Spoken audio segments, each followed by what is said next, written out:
Welcome viewers, welcome to my channel আহারে বাহারে। আজ আপনাদের সঙ্গে সম্পূর্ণ নিরামিষ শীতকালীন পাঁচমিশালি সবজির রেসিপি আমি শেয়ার করব। তার জন্য নিয়েছি বিভিন্ন ধরনের সবজি, যেমন বিনস, আলু, বাঁধাকপি, কুমড়ো, গাজর, বেগুন আর শিম। সব সবজিগুলো আমি লম্বা টুকরো করে কেটে নিয়েছি। আর নিয়েছি দুটো কাঁচা লঙ্কা। ফোড়নের জন্য নিয়েছি তেজপাতা, শুকনো লঙ্কা, জিরে, দুটো এলাচ, একটু দারচিনি, নিয়েছি নুন আর হলুদ, আদা ও কাঁচা লঙ্কা বাটা, নিয়েছি কাবলি ছোলা, এগুলো ভিজিয়ে রেখে একটু সিদ্ধ করে নিয়েছি। নিয়েছি কিছুটা নারকেল কুচি, বাদাম, একটু চিনি আর সব শেষে নিয়েছি ভাজা জিরের গুঁড়ো। রান্নাটা করার জন্যে কড়াই গরম করে বেশ খানিকটা সর্ষের তেল দিয়ে দিয়েছি। সবার প্রথমে এক এক করে আমি বাদাম, নারকেল এগুলো ভেজে তুলে নেব। সবার প্রথমে আমি বাদামটা তেলের মধ্যে দিলাম, একটু লাল করে ভেজে বাদামটা তুলে নেব। বাদামটা ভেজে তুলে নেওয়ার পর নারকেলটাও আমি ভেজে তুলে নেব।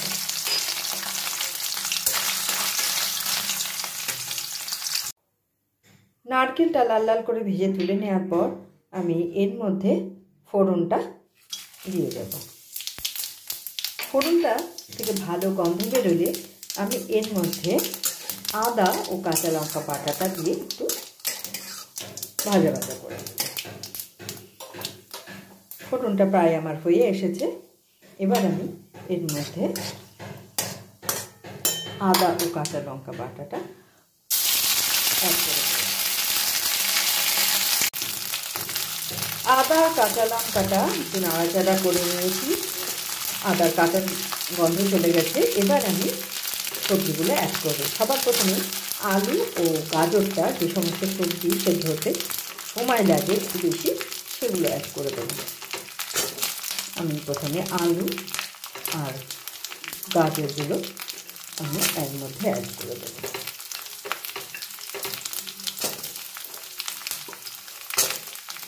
দিয়ে একটু নাড়াচাড়া করে আমি এটাকে একটু সেদ্ধ হওয়ার জন্য ঢেকে দেব। কিছুক্ষণ পর ঢাকনাটা খুলে নেব। আলু আর গাজরটা হালকা করে আমার ভাজা হয়ে গেছে। এবার আমি এর মধ্যে শিমটা আর বিনসটা অ্যাড করে দেব।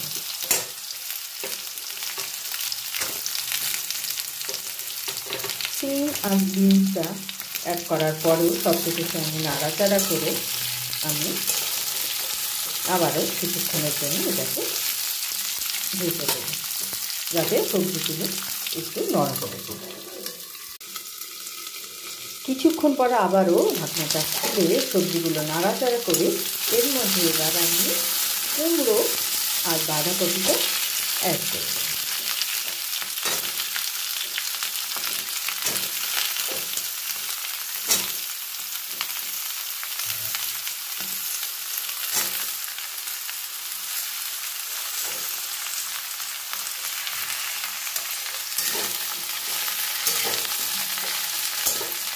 এবার এর মধ্যে আমি নুন আর হলুদটা অ্যাড করে দেব।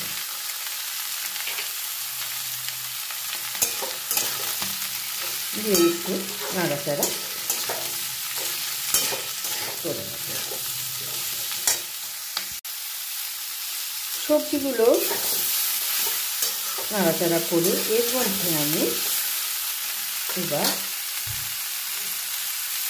বেগুনটাও অ্যাড করে দেব আর ছোলা ও কাঁচা লঙ্কাটাও দিয়ে দেব। দিয়ে সব কিছু আবার একটু নাড়াচাড়া করে নেব।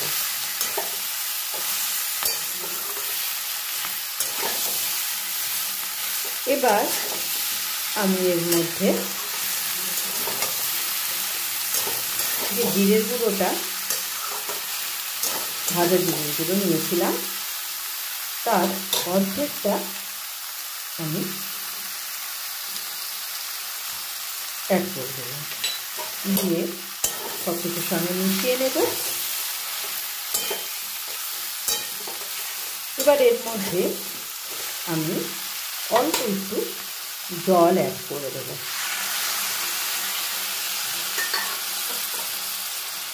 দিয়ে নাড়াচাড়া করে সবজিটাকে আমি কিছুক্ষণের জন্য ঢেকে রান্না করব।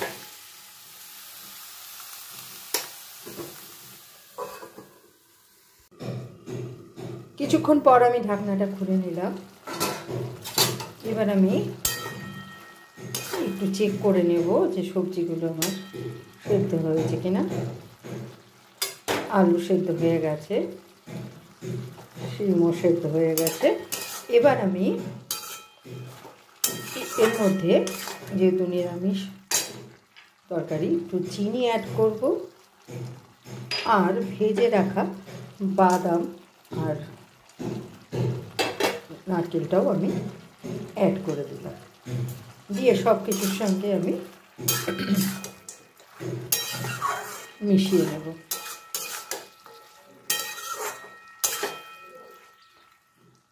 গাজরটাও আমার সেদ্ধ হয়ে গেছে, আমার রান্নাটা প্রায় শেষ। এই অবস্থায় এর মধ্যে আমি যে বাদবাকি জিরের গুঁড়োটা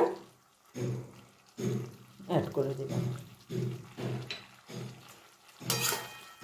দিয়ে সব কিছুর সঙ্গে মিশিয়ে আবারও অল্প কিছু সময়ের জন্যে এটাকে ঢেকে দেব, যাতে ভাজা জিরে গন্ধটা এই সবজির মধ্যে খুব ভালো করে ঢুকে যায়। কিছুক্ষণ পর আমি রান্নাটা খুলে দিলাম। রান্নাটা আমার একদম শেষের দিকে। আমি এবার গ্যাসের ফ্লেমটা বন্ধ করে দেব, আর সব শেষে এর মধ্যে একটু ঘি আমি অ্যাড করব। এটা সম্পূর্ণ অপশনাল, আপনারা চাইলে অ্যাডও করতে পারেন, নাও করতে পারেন। আমি একটু ঘি এর মধ্যে অ্যাড করে দিলাম। ঘিটা দিয়ে সব কিছুর সঙ্গে মিশিয়ে আমি আবারও কিছুক্ষণ রেস্টে রাখবো, তারপর আমি সার্ভ করে দেবো। আমার শীতকালীন পাঁচমিশালি সবজি একদম রেডি অ্যান্ড সার্ভড। আপনারা তো বিভিন্ন রকমভাবে পাঁচমিশালি সবজি খেয়ে থাকেন, এভাবেও একবার ট্রাই করে দেখুন। আশা করি আপনাদের ভালো লাগবে। আর যদি আপনাদের আমার এই রেসিপি ভালো লেগে থাকে তাহলে প্লিজ লাইক, শেয়ার এবং সাবস্ক্রাইব করবেন আমার চ্যানেলকে। Thank you for watching.